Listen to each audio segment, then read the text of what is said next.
about 20 degrees safer. Okay, thank you very much. Sorry to interrupt. And I'm sorry if I had to interrupt all the conversations, but hopefully they can continue over lunch after this. So I am delighted to welcome you all to our final keynote presentation. This is by Dr. Anne Solomon, who is an archaeologist specialising in Southern African rock art and hunter-gatherer ethnographies, myth and lore. She was born in PhD by the University of Cape Town, and this has been a postdoctoral research fellowship at the Getty Centre for the History of Art and Humanities in Los Angeles. And we've got a really interesting and hopefully provocative paper on animals and ancient religion. What can prehistoric art tell us? So Anne's got a recording for his presentation, and she's live for the Q&A, just doing language issues. So are you good, Matt?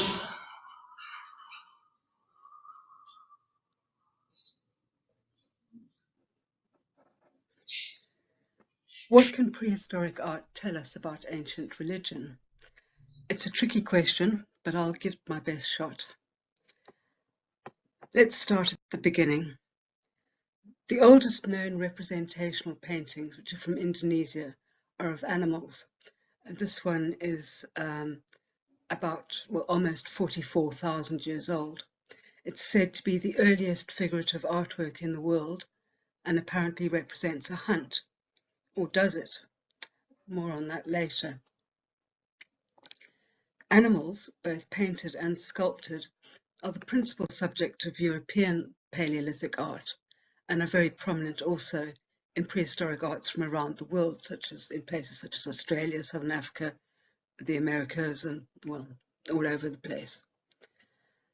This is a charming little sculpture, allegedly of a bison licking an insect bite, from a French site. Other interpretations are of course possible, but still it's a charming little piece. You'll probably be aware, I'm sure you'll be aware of the amazing paintings at the site of Lascaux in France. I'll talk mainly about paintings today because that's my thing. And I'll also talk about the art of Southern Africa, which is also my specialty. Here are two, excuse me, two Reebok antelope superimposed upon each other from a site in KwaZulu-Natal. In European Paleolithic art, images of humans are in fact very rare, although there are other ways to reference humans than through images of them. So, for example, these are hand stencils in the bottom left there from a French site. But nevertheless, animals predominate. And in the study of these arts, the animal images therein have been integral to ideas about ancient religion. How, when, why, and where humans became religious beings is a question that archaeologists have long grappled with. Identifying behavior consistent with religious awareness focuses strongly on the evolution of the capacity for symbolic thought. This is regarded as the prerequisite for language, religious consciousness, and art. Okay, what art is a whole other minefield. The capacity for symbolic thought is thought to have been emergent or in place by 100,000 years ago. Language, of course, cannot be excavated. Religious consciousness is inferred from various elements of the archaeological record, including intentional burial of the dead and the interment of grave goods with the deceased, implying belief in an afterlife. Art of various kinds has been central to thinking about the origins and evolution of religion. It includes personal ornaments such as shell pendants and marks of human making, but not representational in themselves. Representational art is, you would think, the best evidence we have. So do these ancient artworks speak of a very different attitude to animals and human-animal relationships in the deep past? Various interpretive approaches have been employed, and prominent among them is the method of ethnographic analogy. So that's interpretations that reference documented beliefs from recent hunter-gatherer societies. I'll talk today about these ideas and how they've shaped thinking about ancient religion, and then I'll look more closely at one of the best documented bodies of rock art in the world, that of the San, formerly the Bushmen, hunter-gatherers of southern Africa, because there's an unusually large corpus of ethnographic materials to aid interpretation there. So, art as prehistoric religion, the beginnings of an idea. When European explorers encountered rock art abroad, dominant notions of indigenous people were that they were relics of primitive times with faculties to match. As Ian Davidson in 2017 notes, rock art was encountered around the world by the beginning of the 18th century, and this presented observers with a puzzle. I'm quoting, sailors on the HMS Beagle visiting Dupuque Island in Western Australia reported, from the accuracy with which many animals and birds are represented, they deserve great credit for patient perseverance and for more talent and observation than is usually bestowed upon the natives of New Holland. That's somebody called Wickham writing in 1842. Nevertheless, the notion of primitive savagery was not easily displaced, and it was around 40 years before it received a meaningful challenge in the idea that these arts were somehow religious. A related idea was that people merely copied what they saw around them for some reason. But the idea that the images are somehow a kind of documentary record is flawed, although it still lingers today. Visual art is more complicated than that, and it does not simply reflect reality, as I think this marvelous cartoon by Dave Blazek illustrates.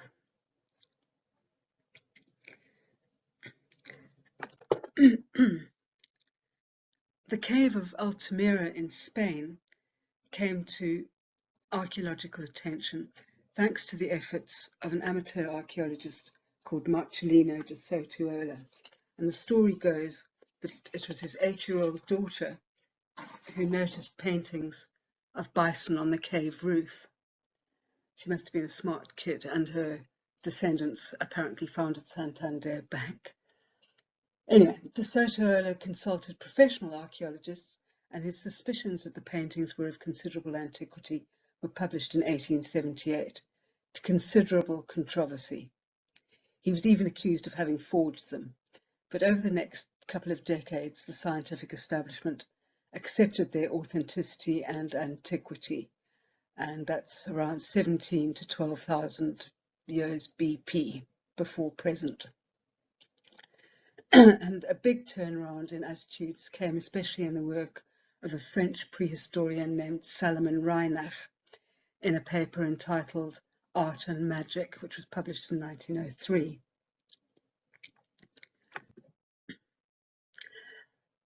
So animal images are central to the emergent ideas about Stone Age religion. It was speculated that they were part of sympathetic magic, including sympathetic hunting magic and fertility magic, totemism, animism, and sorcery or shamanism. And there's some overlap between these ideas.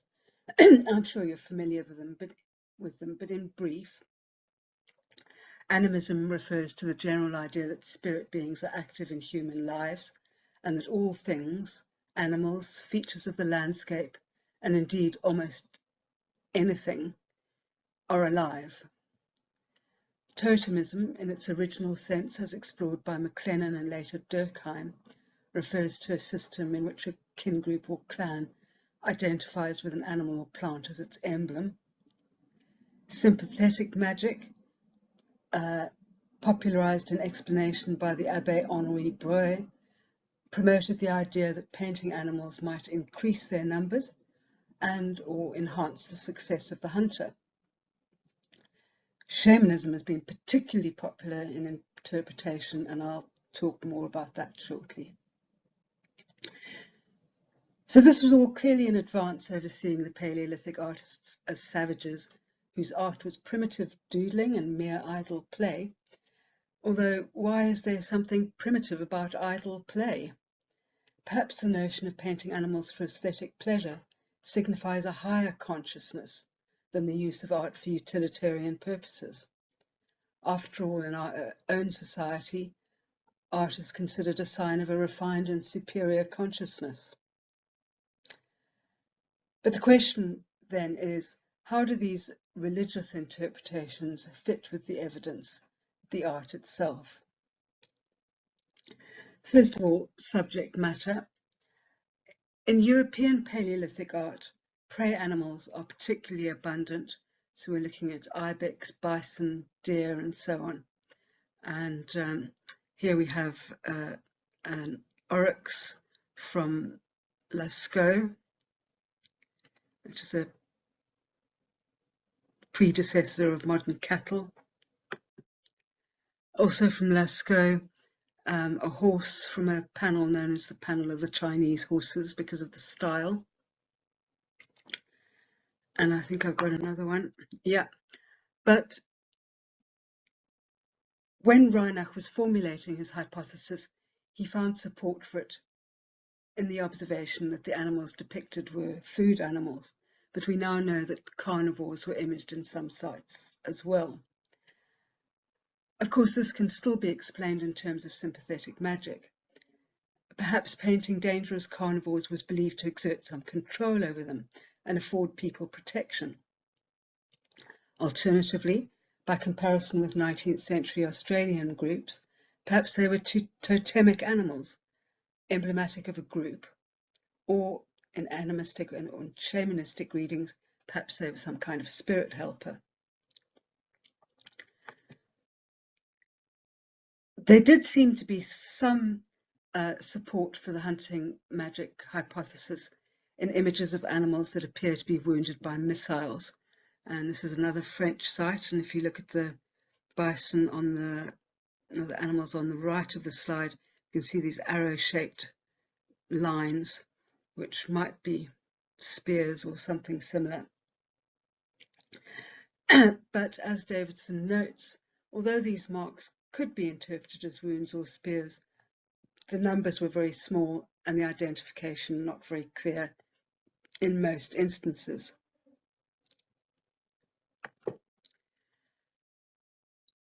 One famous example of a supposed shaman is the sorcerer from Les Trois Frères in France. It's a therianthrope, which is a part human, part animal figure.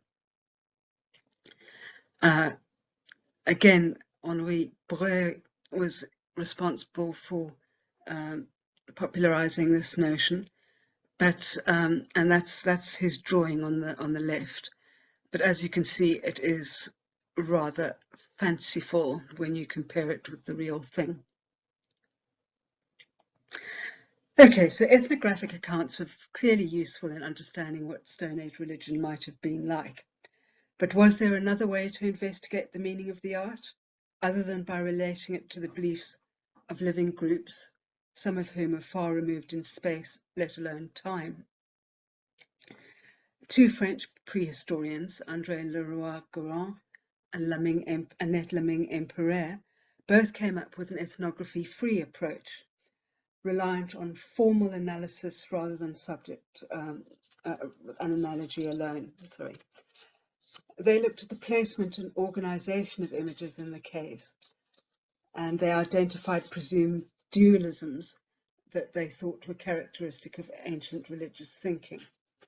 So, for example, most deer, ibex, and mammoth were found at the entrances. Bears, big cats, and rhino were in the more remote areas and recesses, and the central zones were dominated by horses, bison, and oryx. So this suggested that they were differentiated and conceptually opposed in the artist's mind. Perhaps, but what kind of religious thinking was that? This was an important new approach, even though the conclusions haven't really stood up to closer scrutiny. things moved on, and in the 1960s and 70s, archaeologists generally were keen to put interpretation on a more scientific footing. And so we're looking at a so-called science of rock art. And it was in the wake of this impulse that shamanism became popular. Now, the idea that Paleolithic art was made by Stone Age sorcerers of some kind had been floated since the beginning of the 20th century or thereabouts. But the idea re-emerged in a big way in the late 1970s and 1980s in studies of South African rock art, which posited that it was the work of San or hunter-gatherer, quote, medicine men, unquote. So this wasn't new in itself. That came in the follow-up claim, which was that the imagery derived from hallucinatory trance visions, and that elements of the rock paintings could be shown to derive from the hardwiring of the brain, or to originate in the hardwiring of the brain. And these hallucinatory forms were allegedly identifiable in rock art. Because the wiring of the modern human brain has not changed in Homo sapiens sapiens, the same model could therefore supposedly be applied to European Paleolithic art. This so-called neuropsychological model allegedly provided a bridge to the mind of the Paleolithic artists. This was Lewis Williams and Darson in 1998. Now, all this was hailed by some as a breakthrough, and it's been enthusiastically embraced by many, but the model has been hugely controversial. It's a textbook example of Sayre's law, which, slightly paraphrased, states that academic disagreements are the most vicious and bitter form of controversy because the stakes are so low.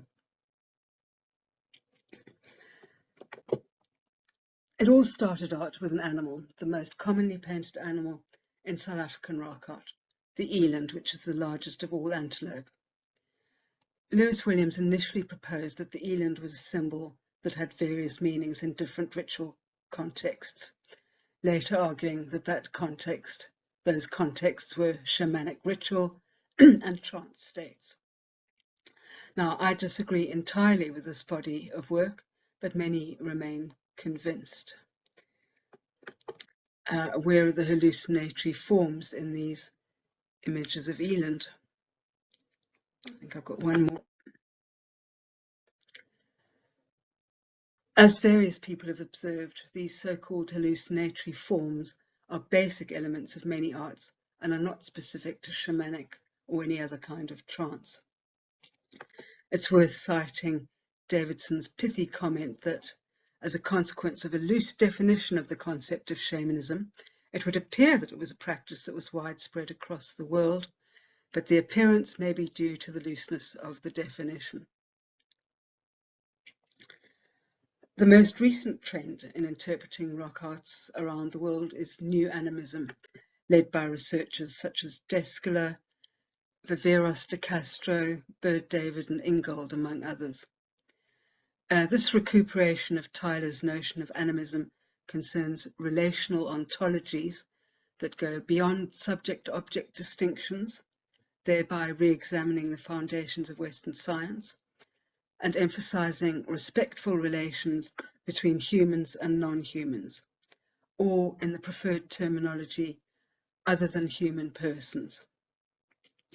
According to Descola, if that's how you pronounce his name, it concerns belief in a continuity of souls and a discontinuity of bodies between humans and non-humans. And this, of course, is relevant to animals and religion. Let's look at one image that has been endlessly interpreted and reinterpreted, the famous shaft scene at Lascaux, sometimes called the dead man of the well scene, which is probably around 15,000 years old. The key images on the right are of a bison, apparently with its entrails spilling out, a crudely painted man with an erect penis, and a bird apparently part of a stick. A rhino to the left is not thought to be contemporaneous. Breuil thought that the images memorialized an actual encounter between hunter and prey. Leming and Perret linked it to myth. Mercier-Eliade saw the bird-headed stick as a shamanic representation of an ongon, which is found among the Siberian Tungus. An ongon is an animal spirit helper, and he linked the images to trance, as did Lewis Williams, who drew substantially on Eliade's work, and he considered these images in terms of shamanism, altered states, and alleged out-of-body travel experiences.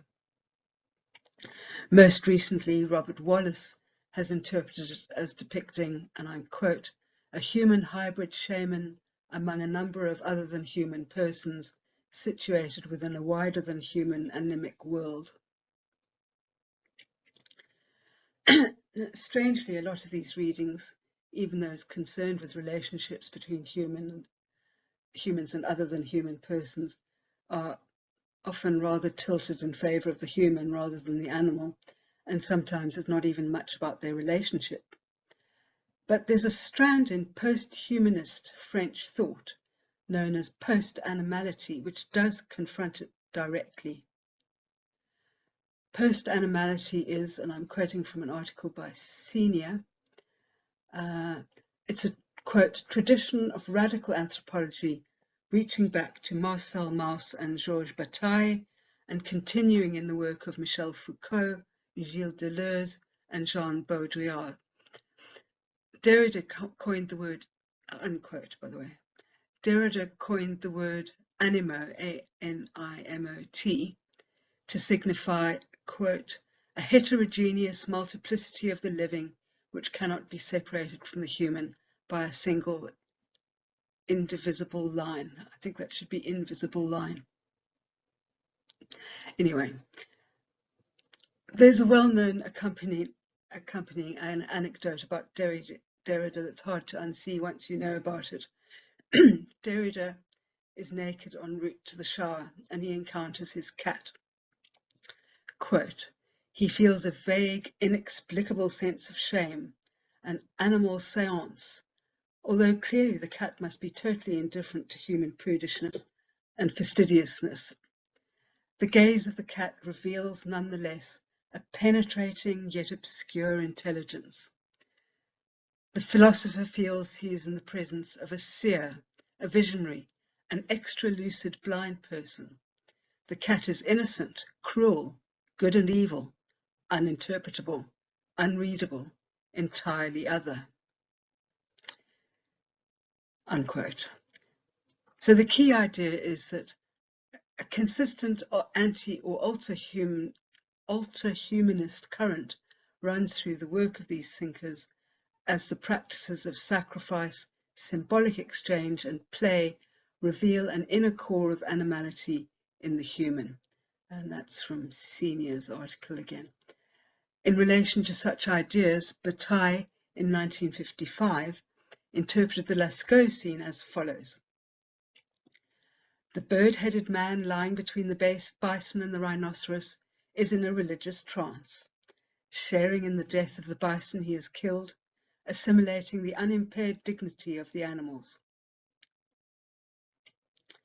Foucault wrote similarly about this and the way that, quote, the animal gaze imposes an unsettling vision on the human recipient of such looking.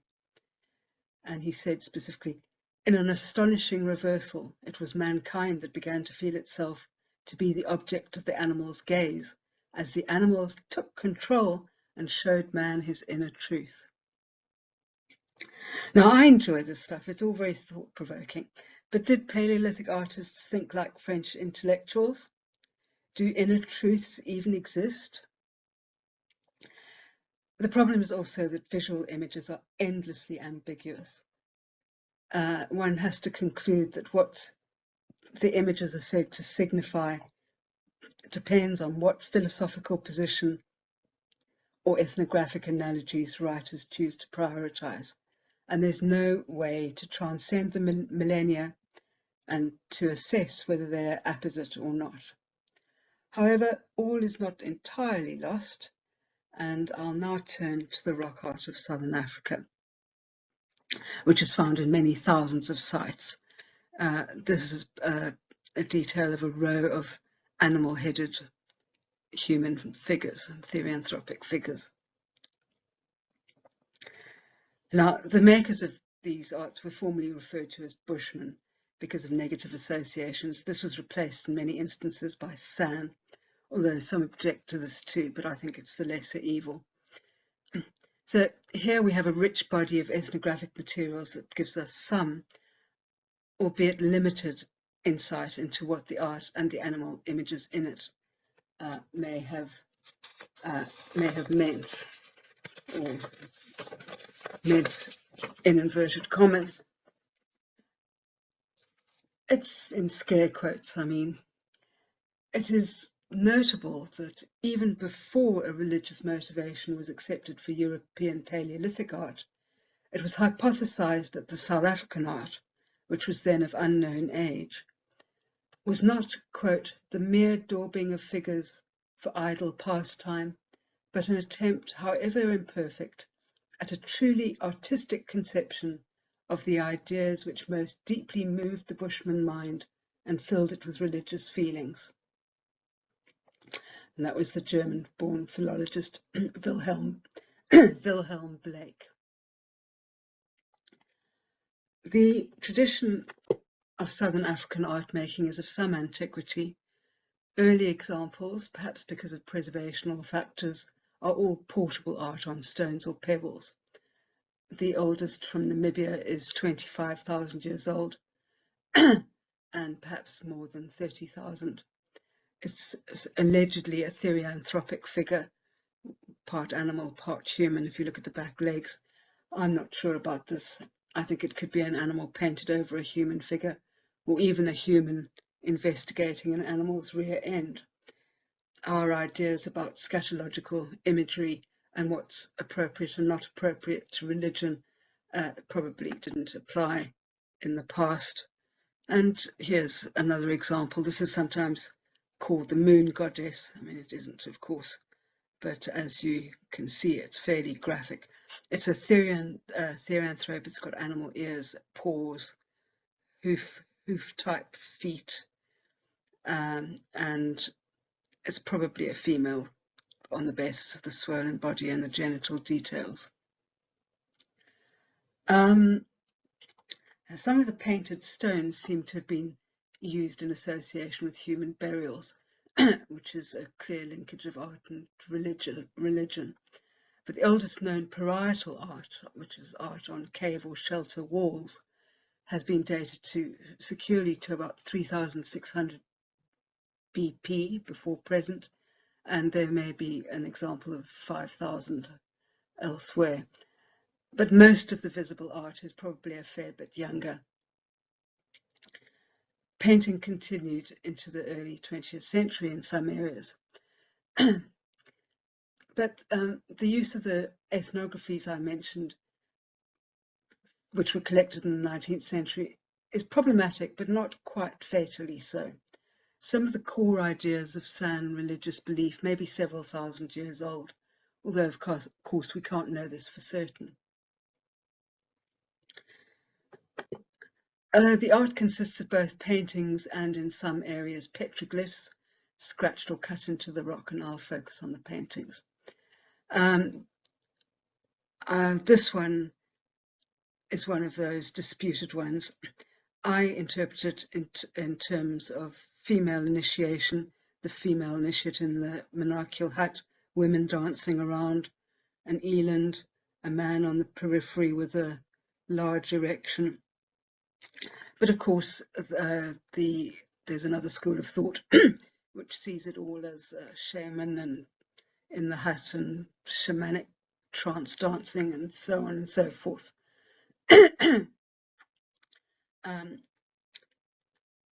Although there are a lot of dances and the like, animals are a primary theme. Oh, and I should have just mentioned, there is imagery which belongs to the historical era, which does in fact seem to be a matter of painting what they saw. So in this case, we're looking at European settlers in Victorian long dresses and horses and wagons. So there are exceptions to the rule, but animals are a primary theme, and there are all kinds, typically herbivores, especially the eland, but also carnivores, insects, including bees and one moth, fish, and a range of imaginary creatures. Most of the images I've selected are from the eastern regions of South Africa, though it's found across the subcontinent, in Namibia, Zimbabwe, Zambia, areas of Botswana, and so on. Early work explored a range of possibilities: myth, ritual, rainmaking, hunting magic, and magic in general, before notions of shamanism came to the fore in the 1980s. But what of the animals? For this, almost all researchers have turned to myth, and particularly the testimonies collected in the 1870s from former hunter-gatherers speaking the Kham language, who came from the Northern Cape area. And this is there are I think there are about 150 of these notebooks with the testimonies of the Kham recorded and in their language and then translated. And this is where they come from, the sort of just south of the Namibia-Botswana border. In myth, in Kham myth, animals and people are center stage. The foundational stories concern the origins of the world. In the beginning, it was in the process of being created by a being named Kagan, and it was a very topsy-turvy place, as Kagan proceeded to fine-tune his creative work and correct the errors and absurdities that cropped up. Humans and animals had not been separated initially, and death had not come to the world. Kagan himself was both a person and a praying mantis. He was a trickster who did some good deeds, but he was also often malicious and stupid, like all the other animal people of the time. Among his immediate family members were a hyrax, a meerkat, a blue crane, and a mongoose. All these are rare or absent in the rock art, so an important point is that the link to myth is not direct. The stories relate the adventures, mishaps, and the ironies of this early world, populated by this large cast of animal people: baboons, lions, ostriches, hyenas, and many more. Some, such as lions and baboons, are classic baddies, no doubt because of the potential threat or competition they pose to people. But this world in the making was absurd, and accordingly many of the stories are very entertaining and often very humorous. But inevitably, though, this madness had to end. Various stories relate how that came about. One is the anteater's laws. The anteater's daughter, a springbok, marries a lynx. Now, clearly, especially in hunter-gatherer thought, this marriage of carnivore and prey is utterly inappropriate. And the mother anteater is really angry, and she responds by burrowing around crazily underground, making the earth quake. In fact, this is a shake-up on another level as well. A new order is somehow instituted, and in it, animals only marry their own kind. People henceforth would behave like people, cooking food on the fire, using artifacts, wearing clothes, and observing a long list of rules about food that could and could not be eaten. And it seems that at the same time, immortality was revoked. This was because the young hare, whose mother had died, did not believe the moon when it reassured him that his mother would return, just as the moon waxes and wanes. As a consequence of the hare's heresy, thereafter the dead did not return. Now, it's plain that the strange days when humans and animals were not separated is centrally concerned with appropriate social and cultural behaviour. And it's also clear that animals just don't have it in this formulation. Though the rock art does not illustrate the myths, they do offer clues to the significance of various creatures. The eland was the favourite creature of Kagan, the trickster creator. In one narrative, he makes the eland from a leather shoe, but it's later killed by family members when he's out hunting. The bile from the dead eland's liver gets into his eyes, so he picks up a feather and wipes his eyes. He then casts the feather away, and it floats into the sky and becomes the moon. A similar story was recorded from about 1,200 kilometres away at about the same time, so we're talking mid-1870s. Kagan lovingly reared an eland, but it was killed by his sons out hunting.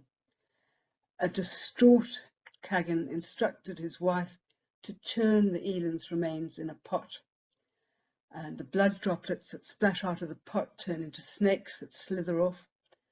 A second failed attempt produces hartebeest antelope, but eventually it all comes together and the blood droplets become eland, ultimately vast herds of them. Kagan instructs his sons to hunt them, but they're unsuccessful because Kagan was in their bones. That's a point I'll come back to.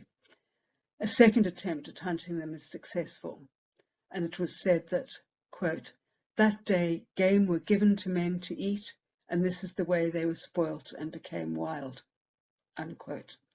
This is apparently another reference to the separation of humans and animals and the emergence of fully human people who have social nous and behave decorously, while animals are the opposite, untamed and uncultured. Excavations have shown that eland and other large herbivores are overrepresented in the art relative to their local abundance, and that they were not heavily relied upon as a food source. Similarly, few, if any, compositions can be seen as eland hunts, and hunting scenes generally are rare or ambiguous. The prominence of the eland in rock art has everything to do with its cultural and mythical significance, even if the link between art and myth is not direct. The myths and stories do, however, point to another significance, and it's one that could not possibly be deduced from observation of the images or analysis of associated excavated materials. There's another important figure in the texts, the rainbow. His name is Kwa, which means water or rain. He is the embodiment of the water in the waterhole, and he's the storm cloud that walks the skies. His body is the rain cloud, and his legs are the columns of rain that stream from it. But Kwa is more than just water or weather. He is principally the punisher of social transgressions, especially female initiates who disobey the puberty rules, which included seclusion and food restrictions. A typical story is that of the girl who leaves the seclusion of the monarchical hut and goes to the water, where she kills a water's child and cooks and eats it. An angry Kwa carries her off and dumps her in the waterhole, apparently drowns her. Her family suffer the same fate, and girls punished in this way are seen as frogs around the waterhole. People's belongings revert to an unworked state, so leather items become animals again, and arrows revert to being unworked sticks. This theme of reversion seems to hark back to the notion of the primitive first days, when people and animals hadn't been separated, in the bad old days before the evolution of fully human, social, well-behaved beings. In another story, Kwa explicitly appears as an eland. Men out hunting shoot an eland, but when they try to cook it on the fire, the meat evaporates, because it turns out that this eland was actually Kwa himself, and he soon takes his revenge. Like the female initiates, the men are whisked away by a whirlwind and dropped into the waterhole. And that'll teach them. In accounts of rain-making, the Kham and others in the region distinguished between male and female rain. Female rain was regenerating, violent storms with a male rain, presumably identical with the rain bull, and storms were seen as his punishment. A number of rock paintings can be linked to these themes of rain and rain-making, so-called. Now, this is one of those paintings which superficially, you might say, is concerned with a hunt. But if you look more closely, there are figures, for example, behind the ox-like animal on the left, figures with antelope heads. On the right-hand side of the image, above the second figure from the right, you'll see a fish skeleton. Now, that's an indication that this is taking place not in the real world, but in the underwater realm of Kwa and of the dead. And there are other paintings like this. Let me show you. There's another picture of eland with fish from the Eastern Cape. And here we have an imaginary rain animal with these spotted, elongated figures surrounding it. Some of them, again, theanthropic, with animal heads. Other rain animals, which are almost always large herbivores of some kind,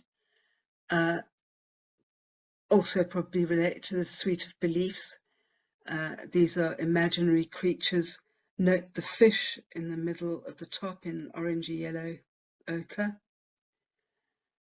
and the thin red line with dots, which I interpret as indicating the relationship of blood and water, i.e. raindrops in sand thought. Rain-making specified that rain sorcerers should catch and kill a female rain animal, and rain would fall where its blood ran. So I think that's what this red line with white dots signifies. Other compositions show ferocious creatures, and these may reference the angry rain and his wrath. Specifics are elusive, but the point is that without parallel ethnographic texts, none of this would be apparent from the images themselves. Even with ethnographies, the nature of San religious thought and relations with animals is not transparent.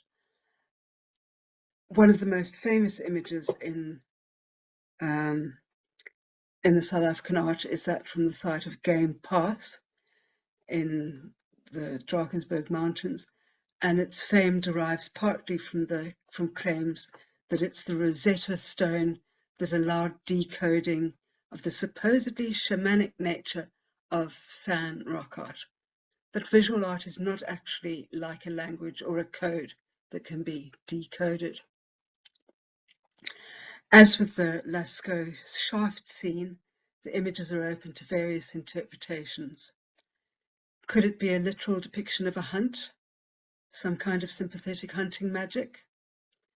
According to Lewis Williams and Dawson, it can be decoded by reference to the neurophysiology of altered states of consciousness and depict shamanic ritual. The eland is said to be dying. The figure behind it with hooves appears to be grasping the animal's tail, and the shamanists see these images as trance metaphors, death and the dying eland, or the dying eland, is supposedly a metaphor for being in a trance state, because the death of an eland is somehow analogous to trance experience, and the shaman in trance supposedly feels as if he's both dying and taking on the characteristics of the eland and its power. It's all quite convoluted. Science or speculation? It's only interpretation that the eland is dying rather than simply being controlled, and I interpret it as linked to rainmaking. Now, the point about these rainmakers, who the Khan described as the dead men who are with the rain, is that they were speaking about benevolent dead kin.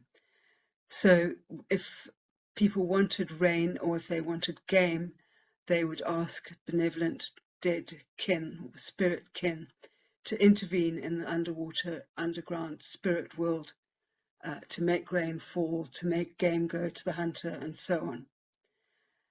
There's an account of a woman who described banging a stone on the ground to communicate with the dead to ask for game, specifying that it is a prayer. So that's what I think is behind a lot of these images and art making itself. But let's just look at these are some figures which I've argued represent the benevolent dead. There's the game past therianthrope. It has a skull-like head. It has rib markings. And I don't believe it's a living shaman or an image of trance experiences. Animal features in the art signify that the beings are not of this world. Antelope features, rather than carnivore or reptilian features, imply a certain benevolence, though these dead kin were still regarded as dangerous, potentially. So these slender figures with rib markings are a relatively common theme in the art of the Eastern Mountains. And there's two more examples on the right. But getting back to the game pass images, supporters of the new animism may well feel drawn to the reading that interprets them as representing some mystical relationship between man and animal that dissolves the subject-object bond and signals a respectful relationship with other than human persons. However, this is unsupported by ethnographies and entirely at odds with the mythology, in which animals are now just animals given to people for food. But why the need to justify hunting? It does perhaps suggest an awareness of the moral problem of killing animals and accords with notions of animals as other than human persons. There's a practice that's often cited, namely that the sand hunter would apologize to the prey animal before killing it, explaining to it that his family is hungry and thanking it for sacrificing itself for them. But this isn't straightforward either. I mean, is this respect for the animal, or is it fear of annoying the being who created it, for example? There's a much cited great article by Rain Willislev, which describes relations with spirits and hunting observances among the Siberian Yugakir. They have elaborate bear hunting rituals, and yet they are fully aware that the foundations of these rituals, the premises, are untrue. And they were observed behaving as if the whole ritual were a splendid joke. The hunters know that in their activity they are following an illusion, but still they go along with it. They are ironically self-conscious about not taking the ruling ethos at face value. And he concludes, perhaps it's time for anthropology not to take indigenous animism too seriously. Yep. Something similar may be applicable to sand societies. In the Yugakir case, the spirits require the hunters to treat the animal's bones correctly so that their souls can be released. Now, sound beliefs are very different in many ways, but here too, killing is variously justified, and showing respect to the prey similarly entails no more than treating the bones respectfully. And you may remember from the story I mentioned earlier, the eland creation story, it was said that Kagan was in the eland's bones. Whether or not the extent to which these were believed in, again, open question.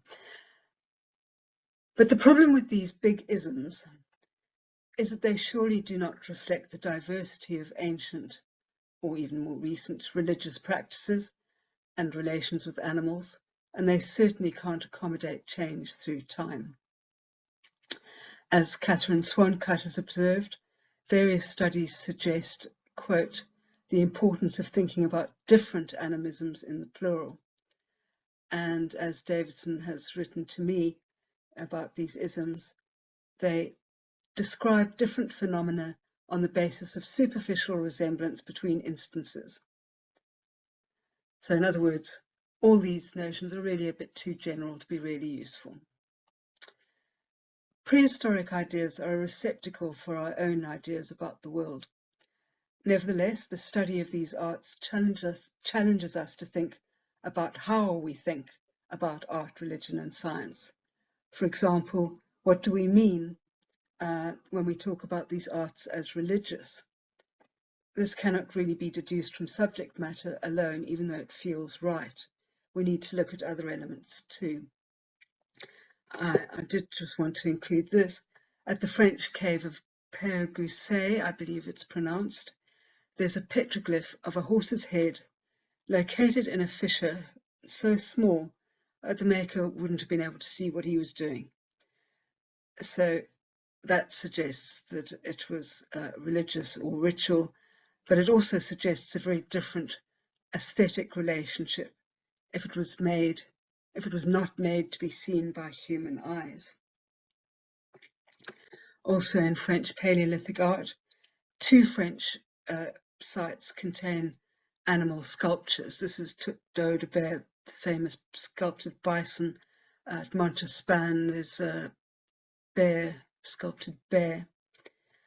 And in both of these sites, a headless snake skeleton was found. Is that coincidence? It's hard to resist a ritual interpretation.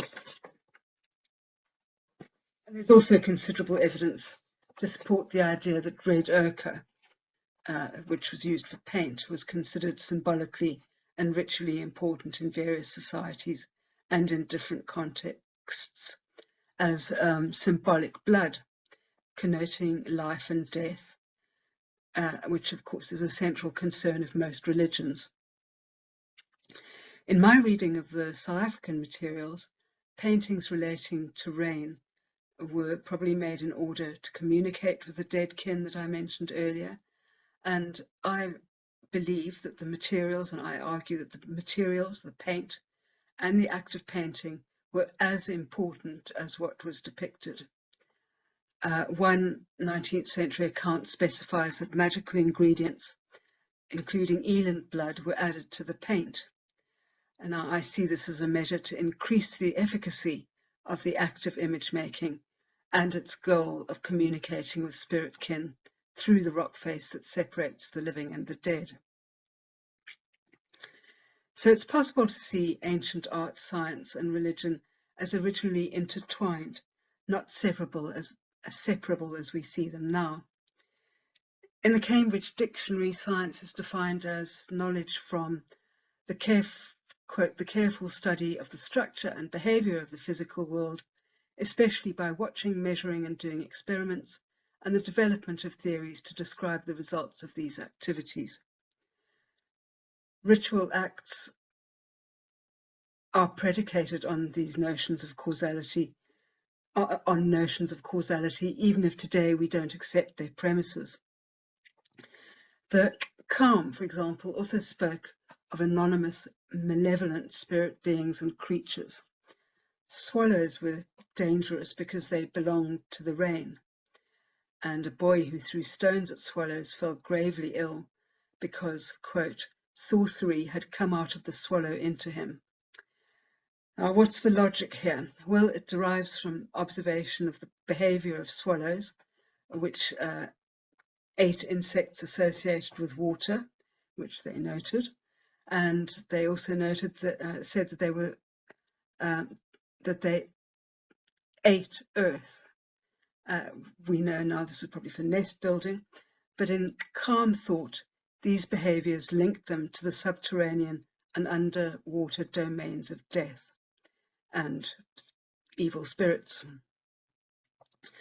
So within their mythology and understanding of the world, this can be seen as an entirely logical, reasoned attitude based on observation of animal behavior and the consequences of interactions with these creatures. Science in its own way, albeit based on premises that we would not accept as true. The idea of ancient religion is itself problematic because it requires a notion of the secular to be meaningful. In the absence of the post-Enlightenment notion of the secular, religion is simply culture. Ultimately, prehistoric art and animal images may not reveal what ancient religion was, but they help us to reflect on the distinctions we make between animals and humans, science and religion, art and science. The mid to late 20th century impulse for modern and contemporary visual artists, notably Joseph Beuys, to see themselves as shamans is an example of the way these things are potentially recombined or reconfigured. On the one hand, this artist as shaman stuff is rather annoying big-headedness in which artists seem to set themselves up as visionaries endowed with some kind of gift of sight that ordinary mortals don't have. But it does have a more interesting element. Beuys was concerned, and I'm quoting here, about the limits of so-called rational thinking to stultify societies and prevent creative solutions to problems.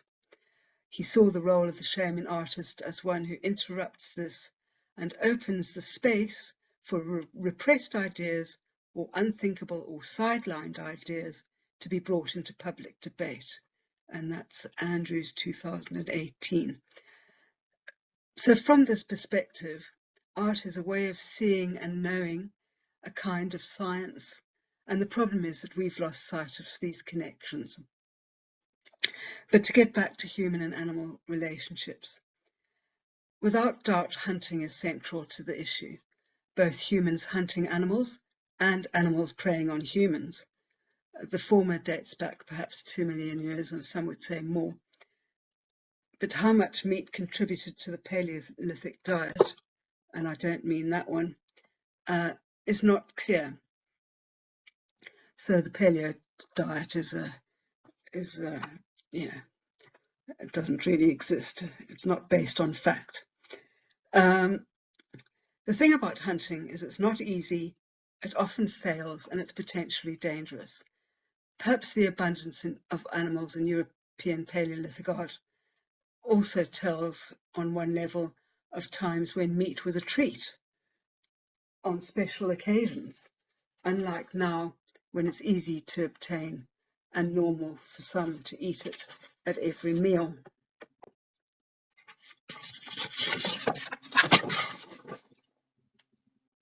So I'm a bunny-hugging, cat-loving, vegetarian agnostic, and I believe that the current configuration of culture, science and religion, underpinned by post-Enlightenment rationalism and high, or is that low, capitalism, is antithetical to the ethical treatment of animals.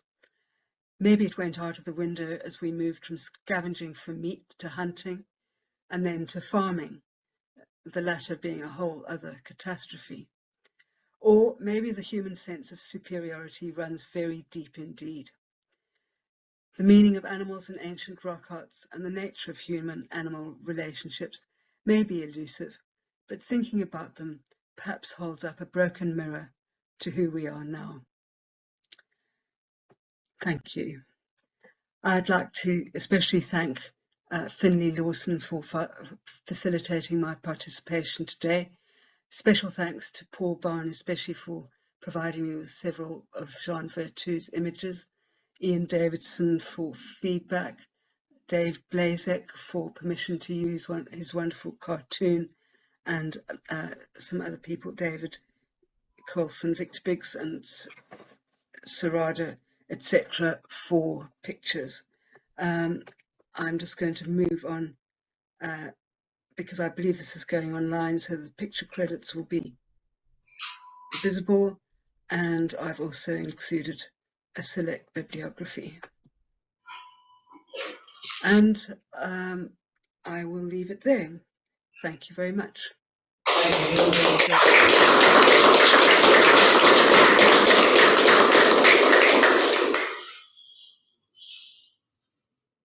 Thank you ever so much, Al. It was a really interesting and very provocative talk. I think it's been really different to end the conference on, but actually draws out particularly that your last comment around the move from hunting, from scavenging to hunting to farming, draws on a couple of conversations that have been happening over this conference. So really, really interesting.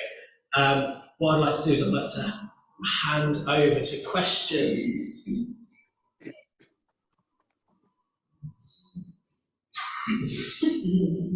You've stunned everyone. That's what's That's a relief. Thank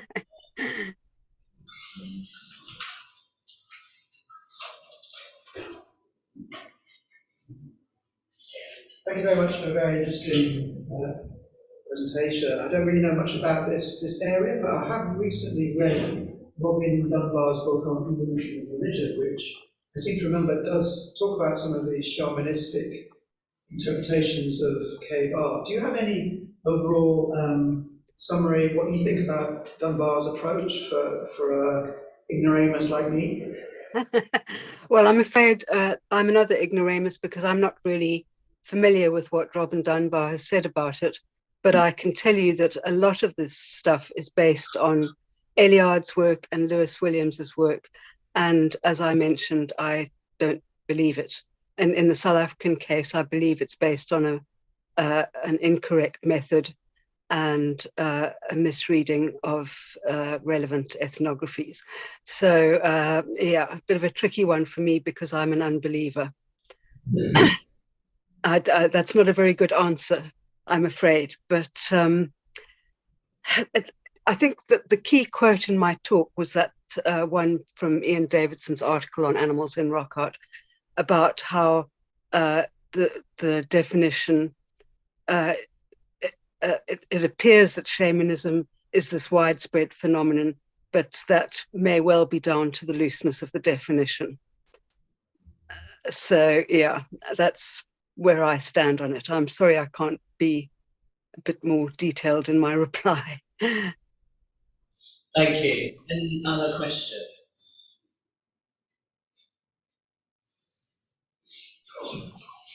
Thank you. Thank you very much. Really, really interesting paper. And again, I'm not an expert in this area at all, so the question of complete ignorance.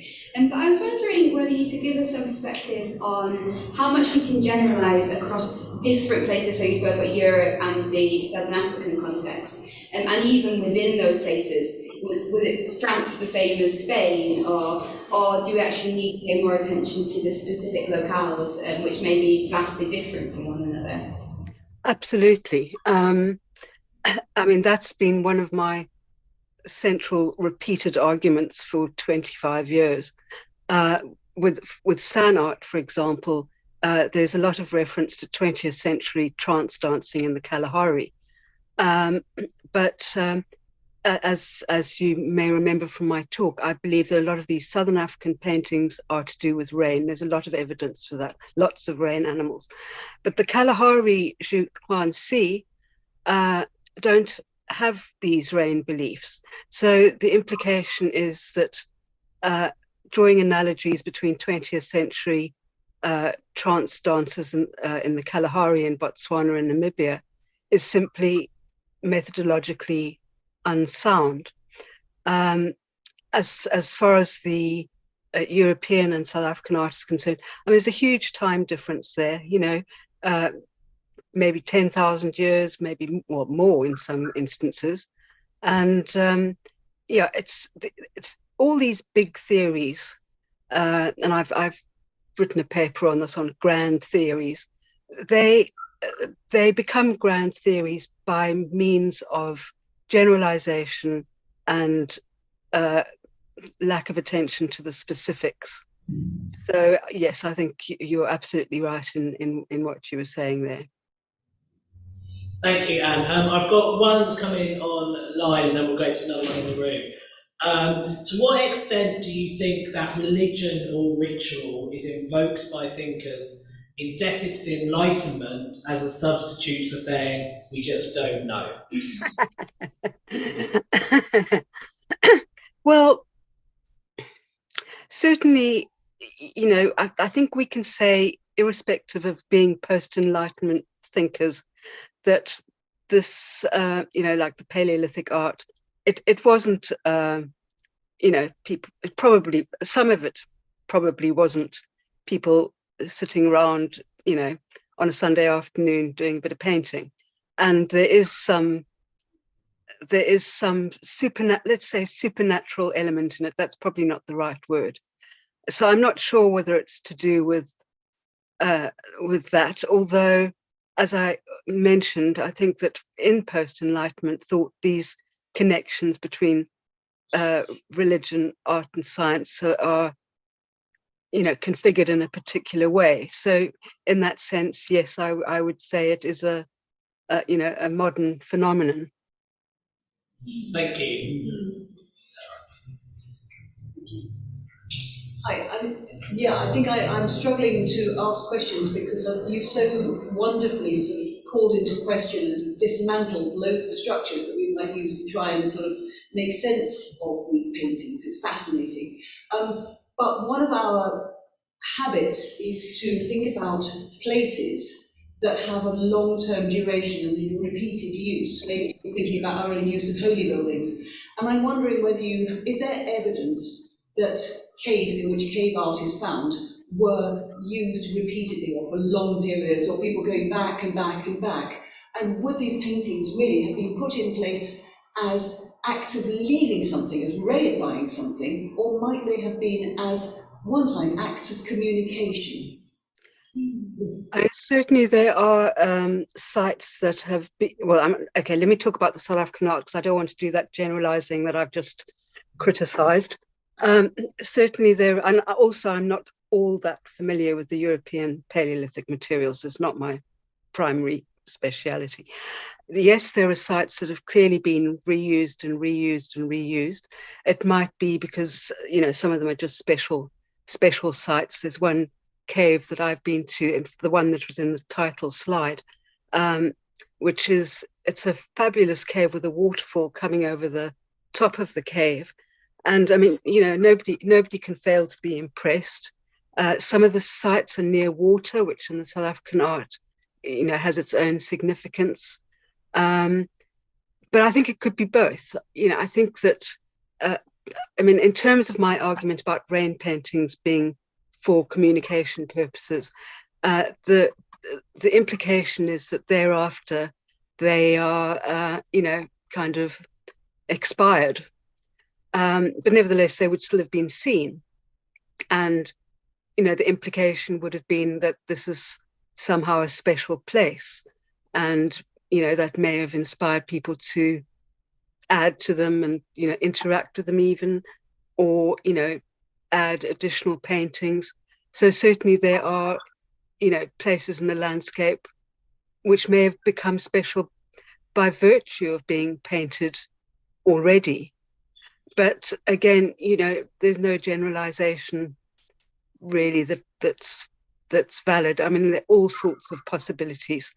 And the problem is that a lot of research kind of narrows in on one or two. And there's far more complexity there than we can imagine, I think. Can I just come back on that? In a sense, I'm thinking about when Jacob has a tremendous dream, and as a result, he says, "Oh man, I just realised this is a holy place, therefore I'm going to memorialise what's happened here." Puts a stone up and says, "This place is now holy." So in effect, it's not that the art is put in place as a means of communication, but the art memorialises the value of what's happened. So one of your challenges here is identifying cause and effect in this. It is a beautiful place, but then it becomes recognised as a resonant place as well. Yes, I would say, and again, I'm talking about the South African art, all things are possible. I think the key thing is that the rock face was probably conceived of as the boundary between the worlds of the living and the dead. And so whether it was cave or shelter X that was important as opposed to cave or shelter Y, or whether it was the rock face as a boundary in more general terms that was important. It's all hypothetical ultimately, or pretty much all hypothetical. But place, I think, is certainly important, especially when, for example, paintings located near to water. It's a bit of a difficult question you've posed me there. I'm not sure I can quite get on top of it right this moment. Sorry. I don't need to apologise at all. We've got one more on either, and probably one more in the room. So someone's asked, in the Game Pass image, has anyone suggested that the figure on the far right is holding a newly birthed animal, as it looks like they're holding it by the legs to resuscitate it? Well, I've looked at this image thousands of times, and I certainly don't think that's what's depicted. I think it is grasping the tail. I think that's pretty much the consensus in a field that is riven with non-consensus. Only the one consensus we've got. Thank you. Lovely talk. You've evoked a lot of memories for me. I grew up in Zimbabwe and spent my holidays mooching around the Matopus hills, where I guess I saw some rock art that no one had ever seen before, because there's just so much of it. And I remember as a kid the sense of reverence that I felt natural. This is somehow a holy place. I didn't feel as if these were, doodlings. And even as a kid, no one explained it to me. And then, amongst other experiences, I went to the Brandberg, which is like a towering mountain in the middle of Namibia, middle of a desert. It just, all by itself, it's been called the Louvre of the desert because there is so much rock art up there. My visit, I spent a few days up there with a group and a German rock art expert. I don't know who he was. I do. That would be Harold Parger. Yeah. And the point I wanted to make, and it's partly a question, and building on the previous questions about the sacredness of place, that my sense of reverence was enhanced even more by this.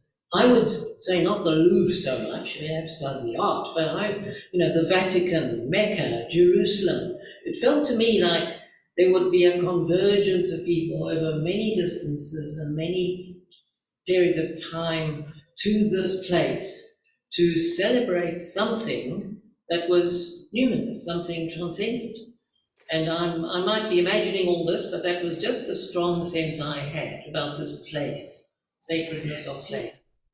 Well, firstly, the reason I got into rock paintings was because when I was about 12, my parents took us on holiday to the Matopos, and that's where I saw my first rock paintings, and I've never forgotten it. So obviously, I'm in terms of place. There has been a discussion about the way in which recent science societies seasonally. I can't remember what the word is now, but they disperse seasonally and then gather together at particular times of the year. And there's been some suggestion that maybe this was a time for increased ritual and dances and this and that, So in that sense, perhaps it has to do with that that kind of subsistence pattern and the social dynamics that go along with it. So, you know, it's certainly possible. Again, this idea of dispersal and congregation seasonally is based on comparisons with the Kalahari San. So who knows? And of course, we can't actually tell if it applied in the South in the way it did. You know, if people moved around in that way in South Africa, as they did in Namibia and Botswana. But you know, it's an interesting hypothesis. Thank you ever so much, Anne, and thank you for responding to our questions and for a really interesting talk. It's something very different. So I think we just all thank Anne again, please.